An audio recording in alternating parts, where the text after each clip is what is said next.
9장 17절에서 22절까지 말씀을 찾았으면 한 절씩 읽도록 하겠습니다. 그들이 예수를 맡음에 예수께서 자기의 십자가를 지시고 해골 히브리 말로 골고다이라 하는 곳에 나가시니 그들이 거기서 예수를 십자가에 못 박을세 다른 두 사람도 그와 함께 좌우편에 못 박으니 예수는 가운데 있더라. 빌라도가 패를 써서 십자가 위에 붙이니 나사렛 예수 유대인의 왕이라 기록되었더라. 예수께서 못 박히신 곳이 성에서 가까운 고로 많은 유대인이 이 패를 입는데 히브리와 로마와 헬라 말로 기록되었더라.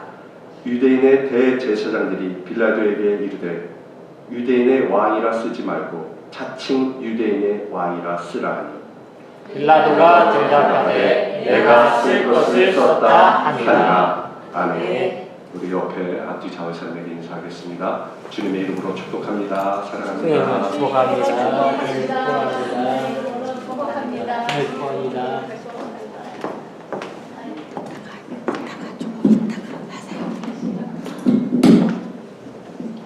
오늘 저는 여러분과 십자가 속에 담겨진 비밀과 같은 말씀으로 함께 은혜를 나누도록 하겠습니다. 우리가 원래 십자가 그러면은 어떻게 여러분 십자가를 볼 때 이 예수님이 달리신 십자가 말고 원래 십자가를 어떻게 생각을 하십니까? 우리가 보면은 십자가는 되게 아름답고 찬양해야 될, 그래서 교회 지붕에서도 십자가가 있고요, 강대상에도 있고 성전에도 다 십자가를 해놨거든요. 그리고 요즘에는 그 십자가 목걸이, 뭐 십자가 뭐 반지, 막 십자가로 온통 막 다 이렇게 하고 다니지 않습니까? 장식, 예쁘게 장식해서. 근데 원래 이 십자가는 그 페르시아 시대 때부터 이 십자가는 죄인들의 형틀이었어요. 그래서 그때부터 십자가를 쓴 것이 계속해서 죄인들을 벌하기 위해서, 형벌을 주기 위해서 사용했던 도구가 십자가였습니다. 원래 처음부터 이 십자가 목걸이를 하고 다녔던 것이 아니라는 겁니다. 그래서 이 로마 시대에는 그 로마 시민들에게는 절대 십자가형을 허락하지 않았어요. 왜 그러냐면 너무 힘들기 때문에.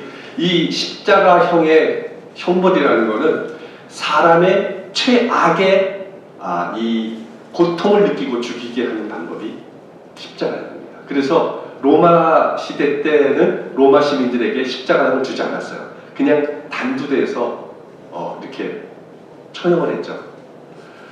그렇기 때문에 이 십자가라는 것은 식민지, 그 당시에 식민지에 있던 로마의 제국의 식민지로 있던 사람들, 그 사람들에게는 이 십자가가 되게 끔찍한 형벌이었어요. 하고 싶지 않은 그런 형벌이었다는 겁니다. 두려움의 대상이었다는 겁니다. 오늘 여러분 이 한 주간, 오늘부터 한 주간이 무슨 주간입니까? 고난 주간입니다. 고난 주간. 그래서 이 갈보리 언덕에 세워졌던 그 십자가의 의미가 무엇인지를 우리는 알아야 됩니다. 그리고 그 십자가가 나에게는 도대체 어떤 의미인지를 알아야 된다는 겁니다. 그냥 우리가 십자가를 교회에 걸어놨으니까 그냥 예수님이 거기서 돌아가신, 우리의 죄를 대신해서 돌아가신 십자가다 라고만 생각하는 것이 아니라 이 십자가가 나에게는 또 어떠한 의미가 있는가를 한번 생각해 봐야 된다는 겁니다. 요한복음에는 다른 복음보다 비교적 이 십자가 사건에 대해서 다른 각도로 자세히 기록을 해놨습니다. 그래서 여기 보면은 골고다, 해골, 골고다라는 얘기가 나옵니다. 그 골고다에 세 십자가가 세워졌는데 그 중에 어디에 예수님이 세워졌나요? 가운데에 세워졌다고 그렇게 얘기를 하고 있습니다. 그래서 저는 오늘 여러분과 함께 이 십자가 속에 담겨진 비밀에 대해서 함께 살펴보므로 은혜를 나누도록 하겠습니다. 첫째, 하나님께서 왜 죄 없으신 예수님께 십자가를 허락하셨는가 하는 겁니다. 그 십자가의 비밀 중에 하나가 그겁니다. 본문 18절에 보면 그들이 거기서 예수를 십자가에 못 박을세 다른 두 사람도 그와 함께 좌우편에 못 박으니 예수는 가운데 있더라라고 얘기를 하고 있습니다. 여기서 다른 두 사람의 십자가, 그 두 사람의 십자가는 이 공간복음 전체의 십자가 사건에서 나오지만은 다른 복음서에는 강도들로 나옵니다. 두 강도. 그래서 두 강도 사이에 예수님을 그렇게 십자가에 못 박으신 겁니다. 이 강도들의 십자가이기 때문에 이 십자가는 죄인들이 받는 어떤 형벌의 상징이었다는 거죠. 이 성경에 비춰보면은 그래서 이 강도들 중간에 못 박았다는 것은 예수님도 그런 강도와 같은 죄인으로 취급을 했다는 겁니다. 우리 크리스찬들의 여러분 가장 큰 죄는 뭡니까? 세상 사람들의 죄와 크리스찬들의 죄는 조금 다릅니다. 그죠? 물론 세상의 형법이나 법에 저촉이 되는 것도 우리는 지켜야 돼요. 그렇지만은 예수님 또 하나님에 대한 죄, 그 중에서 가장 큰 죄는 하나님을 인정하지 않는 거죠. 하나님을 하나님이라고 인정하지 않는 거예요. 그게 가장 큰 죄입니다. 그리고 이단, 우상을 섬기고 하나님을 섬기지 않고 우상을 섬기는 것이 큰 죄입니다. 그것이 가장 큰 죄인 것입니다. 그래서 하나님과 세상을 나누고 진리와 비진리를 나누고 신앙과 불신앙을 나누고 의의 길과 악한 길로 나누는 것이 신앙의 가장 첫 방법입니다. 그래서 우리는 신앙인이 된 다음부터는 하나님을 따를 것인가 아닌가, 진리를 갈 것인가, 진리의 길을 갈 것인가, 비진리의 길로 갈 것인가를 분명히 해야 된다는 겁니다. 중간이 없어졌어요. 대충이 없어졌습니다. 그래서 데살로니가후서 1장 8절 9절에 보면 하나님을 모르는 자들과 우리 주 예수 그리스도 복음에 순종하지 않는 자들에게 형벌을 내리시니 이런 자들은 주의 얼굴과 그의 힘의 영광을 떠나 영원한 멸망의 형벌을 받으리로다라고 얘기를 하고 있습니다. 그래서 여러분 분명히 하나님은 죄인들에게 영원한 형벌을 주시겠다고 그러셨어요. 죄인들에게. 그러므로 이 죄인은 그 값으로 십자가를 지는 것이라는 겁니다. 그렇게 이해를 할 수 있다는 겁니다. 그러나 십자가를 지신 예수님, 여기서 오늘 새 십자가를 얘기를 하고 있는데 예수님은 죄인으로서 십자가를 지셨나요? 그렇지 않다는 겁니다. 죄인은 하나님이 분명히 심판하시고 의인은 하나님이 공의를 가지신 분이기 때문에 심판하지 않는 것이 원칙인데 왜 그럼에도 불구하고 죄가 없으신 예수님을 죄인으로 세우셨을까요? 왜 굳이 죄가 없으신 예수님을 강도 사이에 죄인으로 그렇게 십자가에 세우셨을까요? 그것은 죄인이 죄인을 구원할 수 없기 때문이라는 겁니다. 그래서 우리가 흠이 없는 자였으면, 의인이었으면 분명히 누구든지 그 자리에 설 수 있었을 겁니다. 근데 인간으로서는 죄가 없는 사람이 아무도 없습니다. 그렇기 때문에 예수님만이 그 십자가를 지실 수밖에 없기 때문에 죄 없으신 예수님을 십자가에 세우신 거라는 겁니다. 네. 여러분, 이것이 복음인 것입니다. 그리고 이런 예수님의 고난, 아무도 해결할 수 없는 이 고난을 당하신 것이 바로 예수님의 구원의 능력인 것입니다. 네. 창세기 보면 여러분 아담과 하와 얘기가 나오죠. 하나님 앞에 범죄함으로써 그들의 부끄러움을 가리기 위해서 나뭇잎으로 마른 잎으로 자기의 몸을 가리는데 결국에 그 잎도 말라 비틀어져서 자기를 가릴 수 없게 되죠. 그래서 하나님은 이 짐승을 잡아서 피를 흘리시게 하시고 피를 흘리게 버리고 그 가죽옷으로 우리에게 입혀주셨습니다. 그래서 인간의 죄 사하는 방법으로 흠없는 양과 소를 그때부터 잡기 시작하고 하나님께 그 죄를 대신 짐승에게 지워서 제사를 지내겠던 겁니다. 여러분, 인류의 죄, 그것은 결국엔 십자가에서 죄가 없으신 예수 그리스도를 십자가에 못 박으심으로써 우리 인류의 죄를 다 대속하셨던 것입니다. 그래서 우리는 죄를 지었는데 그 죄값으로 피 흘리는 것은 예수님이시라는 겁니다. 죄 없으신, 흠이 없으신 우리 주 예수 그리스도께서 우리의 속죄 제물이 되셨다는 것입니다. 이것이 십자가의 진정한 의미인 것입니다. 그러니까 우리가 십자가를 볼 때는 나 대신 돌아가신 흠 없으신 예수 그리스도, 그 예수 그리스도를 우리는 생각해야 된다는 겁니다. 그러므로 우리는 예수님의 이 놀라운 사랑에 감사할 뿐만 아니라 예수님이 우리에게 말씀하신 너 십자가를 지고 네 십자가를 지고 나를 쫓으라 하는 그 명령을 따라가야 한다는 겁니다. 그런데 문제는 주님이 우리에게 베풀어 주신 이 큰 사랑을 실감하지 못하고 있다는 겁니다. 늘 우리는 십자가에 베풀어 주신 사랑을 이 가슴속 깊이 생각하면서 그 십자가의 사랑을 갚기 위해서 어떻게 할까를 생각해야 되는데 그냥 사랑을 받기만 하고 그 다음에는 생각이 없는 거예요. 여러분, 주님이 우리를 위해서 목숨을 버리셨는데 우리 성도가 하나님의 자녀로서 예수 그리스도의 제자로서 해야 될 일, 그것을 해야 될 것을 기억해야 된다는 겁니다. 생각해야 된다는 겁니다. 기독교 2000년 역사를 보면 수많은 복음의 전도자들이 자기 목숨을 버리면서까지 복음을 전한 기록들이 많이 나옵니다. 십자가의 완성은 하나님의 사랑, 그리스도의 십자가의 사랑만에 그치는 것이 아니라 물론 당연히 예수 그리스도가 우리를 위해서 죽으셨기 때문에 하나님을 사랑해야 되죠. 그건 당연한 겁니다. 근데 이 십자가는 수직적인 사랑뿐만이 아니라 하나님과의 관계 사랑뿐만이 아니라 수평적인 사랑, 이웃과 형제를 사랑하는 사랑까지 포함되고 있다는 겁니다. 그래서 우리는 아직 주님을 받아들이지 못하고 알지 못하는 우리 형제, 자매, 이웃에게 복음을 전해야 되는 의무가 있다는 것입니다. 그게 십자가의 사랑인 것입니다.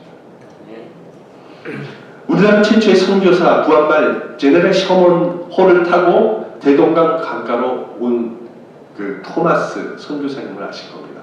그 토마스 선교사님은 구한말의 이 쇄국 정책 때문에 이 다른 서양의 문물들을 받아들이지 않았습니다. 서양 사람들을 받아들이지 않았습니다. 그들을 귀신으로 취급했어요. 그래서 그 배를 불태우고 결국에는 거기서 장렬하게 토마스 선교사님이 순교를 당하십니다.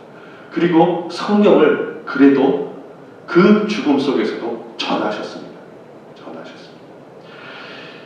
이 선교사님을 통해서 여러분, 하나님은 그냥 이 선교사님을 죽게 만드신 것이 아니라는 겁니다.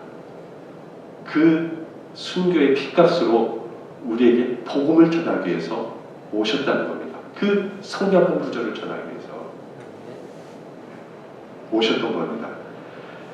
우리 중에는 여러분, 신자들에게는 세 종류의 사람들이 있습니다. 첫째는 자기가 져야 할 책임조차도 남에게 전가하는 사람이 있습니다. 자기가 일을 다 벌려놓고 쏙 빠지는 거죠. 책임을 지지 않는 거죠. 그리고 두 번째는 책임 소재를 정확히 따지는 겁니다. 시시비비를 따져요. 이거는 너의 책임이고 이거는 내 책임이고 내가 할 것만 딱 하는 사람들이 있어요. 물론 이 사람은 되게 어떻게 보면 되게 사람이 쿨하다, 뭐 공정하다 이렇게 생각할지 모르겠지만 예수님의 사랑이 없는 사람이거든요. 세 번째로는 모든 책임을 자기가 지는 사람이에요. 이 공동체 안에서 벌어졌던 일에 대해서는 이것이 공동체 안에 있던 일조차도 이것은 나의 책임이라고 여기는 사람이라는 겁니다.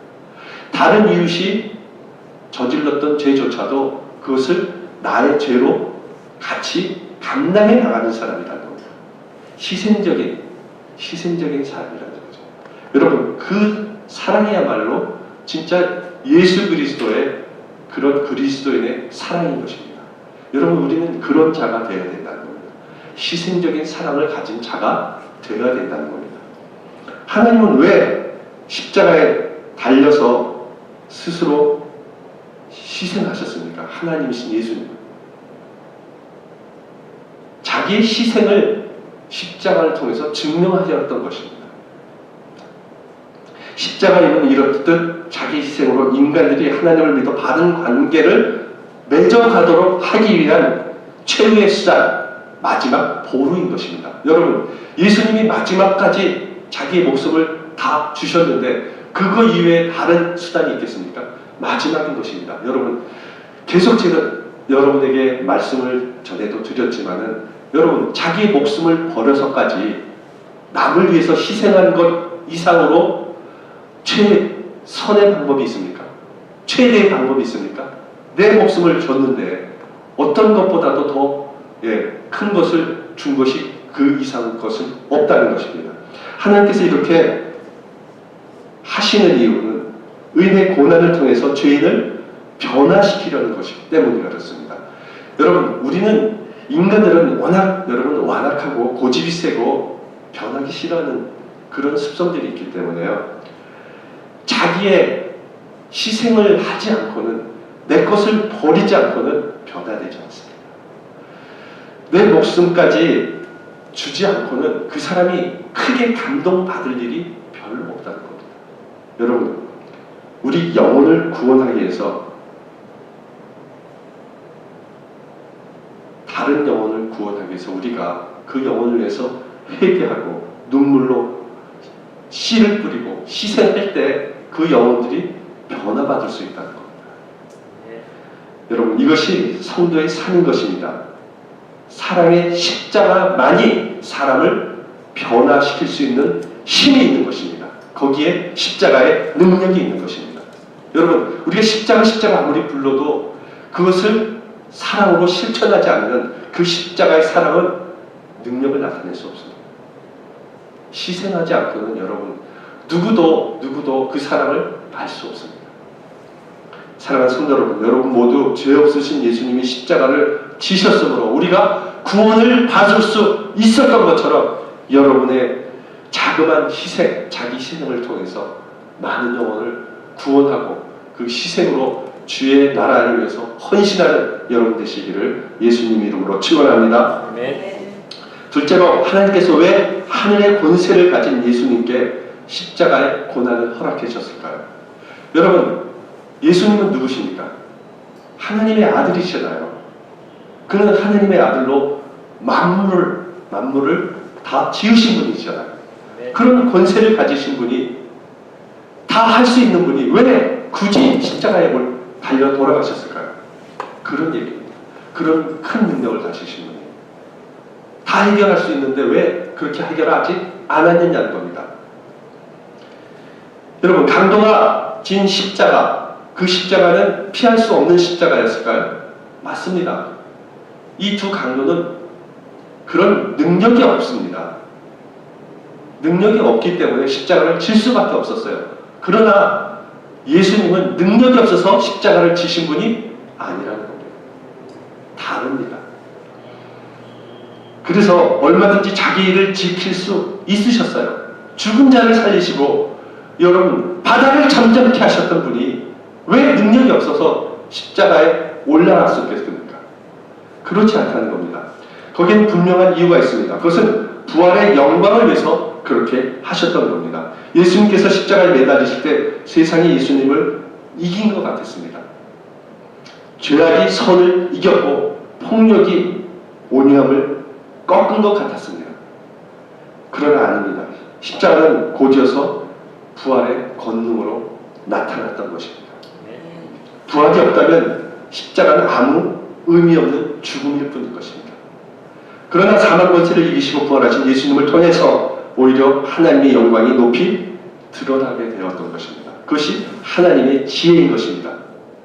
여러분, 우리는 분명히 하나님의 자녀로서 하나님께 권세를 받았습니다. 여러분 믿으십니까? 네. 그렇기 때문에 우리는 능력이 있기 때문에 그런 희생을 할 수 있는, 십자가에 달릴 수 있는 자가 되어야 된다는 겁니다. 능력이 없어서 어쩔 수 없기 때문에 그냥 힘이 없는 자로 살아가는 그런 하나님의 자녀로 살아가서는 안 된다는 겁니다. 예수님처럼 능력이 있지만은 그냥 희생하는 자가 되어야 된다는 겁니다. 죄 없으신 분, 죄인을 대해서 대신 십자가에 달리신 분이 바로 예수님이기 때문에 그 십자가의 의미를 우리는 알아야 된다는 겁니다. 주님이 십자가 지신 후에 십자가는 흉악한 죄인을 죽이는 형칠이 아니라 의를 위한 희생의 십자가가 되었던 겁니다. 그러므로 저주의 십자가가 아니라 존귀와 영광과 찬양 받으실 십자가가 되었던 것입니다. 수치와 부끄러움의 상징이었던 이 십자가가 희생과 봉사와 헌신의 십자가가 되었던 것입니다. 여러분, 그래서 이 십자가는 지금도 이 십자가, 남을 살리는 십자가, 봉사하는 십자가로 지금도 사용되어지고 있습니다. 우리가 출애굽기를 보면은 바로왕이 하나님의 명령을 거역하고 이스라엘 백성들을 계속 괴롭힙니다. 그래서 계속 재앙을 주는데 이 재앙을 줄 때마다 풀어주겠다고 약속하고 다시 마음이 강팍해져서 이스라엘 백성들을 풀어주지 않고 있습니다. 결국엔 10가지 재앙을 당한 후에 장자가 다 죽는 그런 재앙을 당한 후에 이스라엘 백성들을 풀어줍니다. 여러분, 그 장자를 죽이시는 하나님의 권능이 나타나지 않았다면 이스라엘 백성들은 애굽에서 출애굽할 수 없었을 것입니다. 마찬가지로 홍해를 건널 때도 마찬가지였습니다. 그 뒤를 따라오는 애굽의 군사들을 뒤로 하고 그 홍해를 건널 수 있었던 것, 그것은 하나님의 권능의 역사가 있었기 때문에 홍해를 건널 수 있었습니다. 여러분, 이렇게 이스라엘 백성들이 겪은 많은 고난, 이것은 하나님께서 이스라엘 백성들에게 허락하신 그런 고난입니다. 그러나 그로 인해서 절대 절망하지 않는다는 겁니다. 여러분, 우리는 우리 삶의 모든 것이 힘든 고난조차도 하나님이 주신 것을 믿습니까? 그것을 믿는다면 이 고난은 반드시 하나님이 해결해 주실 것도 믿어야 하는 것입니다. 여러분, 그 놀라운 기적을 우리는 체험하게 될 것입니다. 십자가를 믿고 십자가의 의미를 아는 분들은 그런 기적을 체험할 수 있을 것입니다. 성도 여러분, 우리 하나님의 자녀들에게도 시시때때로 고난이 찾아옵니다. 예수를 믿고 믿음 안에 살아간다고 고난이 없는 것이 아닙니다. 신앙의 길을 수없이 우리는 길에서도 많은 연단과 고난이 있습니다. 그것은 이 모든 고난과 시련을 얼마든지 이기고 오히려 하나님께 영광을 드릴 수 있기 때문에 우리는 고난을 감당해 나가는 것입니다. 하나님은 시험을 주실 때 분명히 피할 길을 주신다고 약속하셨습니다. 그래서 하나님을 한다면 하나님께서 고난을 허락하시되 우리 자신이 얼마든지 이길 수 있는 이미 알고 주신다는 사실도 믿어야 된다는 것입니다. 우리는 그래서 고난을 넉넉히 이길 수 있는 것입니다. 그리고 우리는 우리 자신이 얼마나 능력이 있는지를 알아야 된다는 것입니다. 늘 여러분, 우리 하나님의 자녀로 권세를 주셨다고 알고는 있는데 머리로 늘 고난이 닥치면 불안해합니다. 어려워합니다. 패배의 의식에 항상 찌들어 있습니다. 나에게 왜 또 이런 고난이 왔을까? 이거 어떡하지? 맨날 그것 때문에 신음합니다. 고통스러워합니다. 여러분, 그런 생각을 버리셔야 된다는 겁니다. 여러분, 고난을 당할 때 당황하고 그걸 더 힘들어하면 하나님이 기뻐하지 않으신다는 겁니다. 그 하나님은 그 고난을 주실 때 이미 알고 계세요. 고난을 너에게 주면은 이것을 내가 언제고 해결해 주실 것을 알고 계세요. 근데 그거를 믿지 못한다는 겁니다.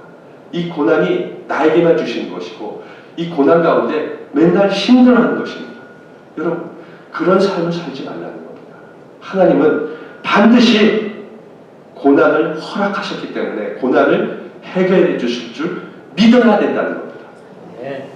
신명기 31장 6절에 보면 너희는 강하고 담대하라. 두려워하지 말라. 그들 앞에서 떨지 말라. 이는 내 하나님 여호와가 그가 너와 함께 가시며 결코 너를 떠나지 아니하며 너를 버리지 아니할 것이다. 라고 분명히 말씀하셨습니다. 네. 여러분, 어떤 두려움 앞에 여러분 우리는 떨며 두려워해서는 안 됩니다.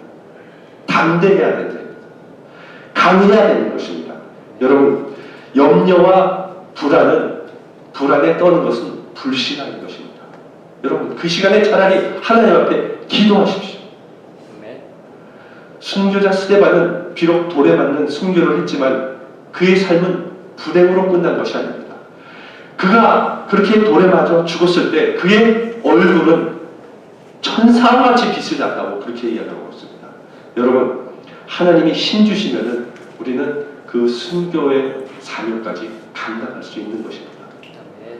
사랑하는 성도 여러분, 여러분 모두 하나님께서 하늘의 권세를 가진 예수님께 십자가를 고난을 허락하셨던 것처럼 우리에게 능히 이룰 수 있는 고난을 주심을 믿고 두려워하지 말고 담대함으로 고난을 이기시고 하나님께 영광을 드리는 삶을 살아가는 여러분 되시기를 예수님의 이름으로 축원합니다. 네. 셋째, 하나님으로부터 버림받은 자의 십자가이며 오히려 택함을 받았기에 허락된 십자가라는 것입니다. 여러분, 누가복음 23장 39절에 보면은 강도가 이렇게 얘기를 합니다. 한 강도가 내가 그리스도가 아니냐, 너와 우리를 구원하라 라고 얘기를 합니다. 근데 그가 말하는 구원은 무엇입니까? 십자가에서 자기를 풀어달라는 겁니다. 네가 진짜로 그리스도면, 메시아면 나를 한번 살려봐 라고 얘기를 하는 겁니다. 그런데 다른 한 강도는 누가복음 23장 41절 42절에서 우리는 우리가 행한 일에 상당한 보응을 받는 것이니 이에 당연하거니와 이 사람이 행한 것은 옳지 않은 것이 없는 일이니라 하고 이르되 예수여 당신 나라에 임하실 때 나를 기억하소서. 여러분, 강도가 두 명이 있었지만 한 강도는 예수님을 비난하는 그런 강도였지만 이 강도는 참여를 했습니다. 그리고 예수님이 나라에 들어갈 때 자기를 기억해달라고, 나도 들어갈 수 있도록 나를 기억해달라고 그렇게 얘기를 합니다. 여러분, 분명히 우리는 예수 그리스도를 구주로 믿고 살아가는 하나님의 자녀들입니다. 여러분 믿습니까? 네. 그래서 여러분, 이 죄의 진로 앞에 우리는 하나님 앞에서는 다 죄인들이고 진로를 받을 자들이었습니다. 그럼에도 불구하고 하나님 우리를 구원해 주셨습니다. 근데 계속해서 그 구원을 위해서 인간들에게 예수 그리스도를 통해서 하나님을 보여주고 계시지만 이 완악한 사람들은 그것을 믿지 않습니다. 예수 그리스도를 구주로 믿지 않습니다. 그러나 하나님은 계속해서 외면하고 거절한 자들에게 결국에는 징계를 하신다고 말씀합니다. 여러분, 내 멋대로 살고 싶은 자들, 내 주먹만 믿고 사는 사람, 내 부만 믿고 사는 사람, 내 명예만 믿고 사는 사람, 내 권력만 믿고 사는 사람, 결국에는 그 자들은 하나님이 파멸의 길로 이끌어가게 될 수밖에 없다는 것입니다. 그들의 종말은 파멸이라는 겁니다. 예수님은 하나님의 사랑하는 독생자이십니다. 그래서 하나님께서는 이는 내 사랑하는 아들이다 라고 하나님은 말씀하셨습니다. 그리고 십자가를 하나님의 내 아들이라고 얘기하시면서 허락하신 이유가 뭡니까? 여러분, 내 아들인데도 불구하고 남의 죄 때문에 그 죄를 대신 지게 할 부모가 있습니까? 아무도 없을 것입니다. 근데 하나님은 내 아들이라고 얘기하면서 십자가를 지시게 허락하셨던 겁니다. 빌립보서 2장 5절에서 11절에 보면 너희 안에 이 마음을 품으라. 곧 그리스도의 마음이니 그는 근본 하나님의 본체시나 하나님과 동등됨을 취할 것으로 여기지 아니하시고 오히려 자기를 비워 종의 형체를 가지사 사람과 같이 되셨고 사람의 모양으로 나타나사 자기를 낮추시고 죽기까지 복종하셨으니 곧 십자가에 죽으시니라. 이러함으로 하나님이 그를 지극히 높여 모든 이름 위에 뛰어난 이름을 주사 하늘에 있는 자들과 땅에 있는 자들과 땅 아래에 있는 자들로 모든 무릎을 예수의 이름에 꿇게 하시고 모든 입으로 예수 그리스도를 주라 시인하여 하나님께 영광을 돌리게 하셨느니라. 네. 여러분 한마디로 예수님께서 그 하늘에서 이 낮고 천한 자리에 오셔서 십자가에 달리기까지 순종하심으로 이 만물의 주인이 되셨다는 겁니다. 만물의 높임을 받게 하셨다는 겁니다. 우리에게 고난을 주시는 것은 우리의 잘못을 고치시고 우리를 낮추시게 하셔서 그 고난을 통해서 하나님의 사명을 감당하기 위한 것입니다. 저도 여러분 그 목회를 하기 전에는 되게 순종적으로 이렇게 그 고난을 받아들이지 못했던 것 같아요. 왜 나에게 이 목회를 하도록 이렇게 힘든 길을 가도록 하나 이렇게 원망을 했던 적도 있던 것 같습니다. 그러나 여러분 우리 삶의 모든 모습이나 습관 이런 모든 것을 분명히 하나님은 알고 계세요. 그것을 고치도록 하나님은 원하세요. 자칫 잘못하면 죄의 길에서 방황하게 돼요. 그런 것에 하나님은 고난을 통해서 훈련하게 하신다는 겁니다. 이 모난 돌을 깎아서 하나님이 쓰시는 종으로 만드시는 겁니다. 하나님의 귀한 자녀로서 주님의 뜻을 이루기 위한 그 사명자로 쓰시기 위해서 그렇게 고난을 주신다는 겁니다. 그래서 여러분 우리는 이 고난을 감당할 수 있는 자가 되어야 한다는 겁니다. 네. 여러분 나를 통해 하나님은 그 사명을 감당하기를 원하고 계십니다. 여러분 한 사람 한 사람을 다 사명자로 여기 부르셨어요. 그리고 여러분 그 고난을 통해서 하나님의 사명을 깨달아야 된다는 겁니다. 나에게 주신 이 고난 하나님이 감당할 수 있도록 해달라고 여러분 기도하셔야 되는 겁니다. 아멘. 비록 우리가 징계를 위한 고난을 당할지라도 감사할 수 있는 것은 우리가 하나님의 자녀이기 때문에 그렇습니다. 그것은 여러분 하나님의 자녀에게 주신 징계이기 때문에 그렇습니다. 히브리서 12장 5절 6절에 보면 또 하나님 아들에게 권하는 것 같이 너에게 권하면 하신 말씀도 잊었도다 일렀으되 내 아들아 주의 징계하심을 경히 여기지 말며 그에게 꾸지람을 받을 때 낙심하지 말라. 주께서 사랑하는 자를 징계하시고 그가 받아들이는 아들마다 채찍질 하시니라. 여러분 하나님의 아들이 아니면은 하나님은 채찍질하지 않고 징계도 안 하세요. 그냥 내버려 두세요. 왜? 그렇게 살다가 지옥에 가는 거거든요. 그러나 여러분 우리는 하나님의 아들인 것입니다. 그래서 꾸지람을 하시는 거예요. 징계하시는 거예요. 여러분 나에게 징계하시는 이유를 간혹 이걸 고통으로 여기는 사람들이 더러 있어요. 크리스찬 중에. 여러분 절대 그것을 고통으로 여기시면 안 돼요. 나를 하나님이 뭔가 훈련시키는 거나로 받아들이셔야 돼요. 내 잘못된 모습, 잘못된 습관, 내 이기적인 마음, 내 이것을 고치기 위한 하나의 징계로 받아들이셔야 된다는 거예요. 하나님은 하나님 사랑하는 자들이 그 징계를 받아 더 거룩한 주의 자녀로 변화되기를 원하신다는 겁니다. 네. 여러분 우리가 비록 죄가 있어서 고난을 받는다고 느낄지라도 징계란 우리가 버림받지 않음을 말해주는 거라는 겁니다. 네. 나는 버림받지 않았어. 나에게 징계를 주신 하나님 그것까지도 감사해야 한다는 겁니다.